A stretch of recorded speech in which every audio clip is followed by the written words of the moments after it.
August महिन्यामध्ये आढळले डेंग्यूचे 304 नवीन रुग्ण। डेंग्यूवरती नियंत्रण मिळवण्यात महापालिकेची आरोग्य यंत्रणा अपयशी। तर जून पासून डेंग्यू बाधित रुग्णांचा आकडा वाढतच।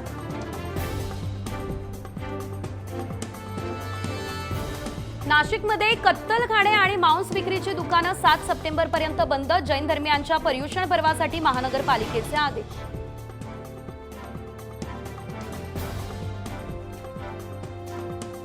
आज सोन्याचा भाव किंचित घसरला। सोनं सध्या 71,860 रुपये प्रति तोळा, तर चांदी 85,070 रुपये प्रति किलोवर।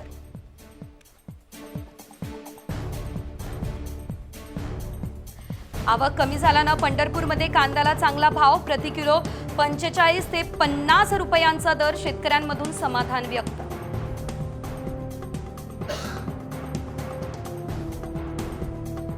लोणावळ्यात विद्यार्थी वाहतूक करणाऱ्या वाहन चालकांनी चारित्र्य पडताळणी करण्याचं पोलिसांचं आवाहन। बदलापूर घटनेनंतर पोलिसांनी घेतली सर्व शाळा प्रशासनाची बैठक।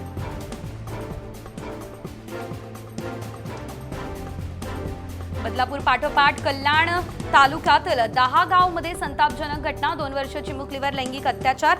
नराधमाला टिटवाळा पोलिसांनी ठोकल्या बेड्या।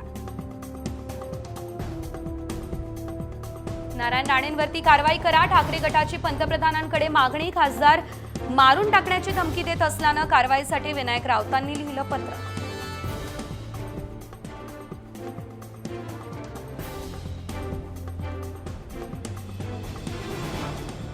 दादरच्या शिवाजी पार्कमधील शिवरायांचा पुतळा डागडुजीच्या प्रतीक्षेत। पुतळ्याची योग्य देखरेख होत नसल्याचा स्थानिकांचा आरोप।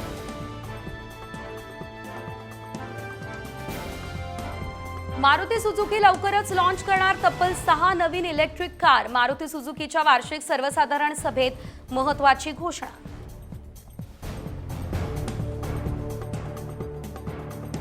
पंचायत वेब सिरीजचा 4था सीझन 2026 ला येणार। काही दिवसात मध्य प्रदेशमध्ये शूटिंगला होणार सुरुवात।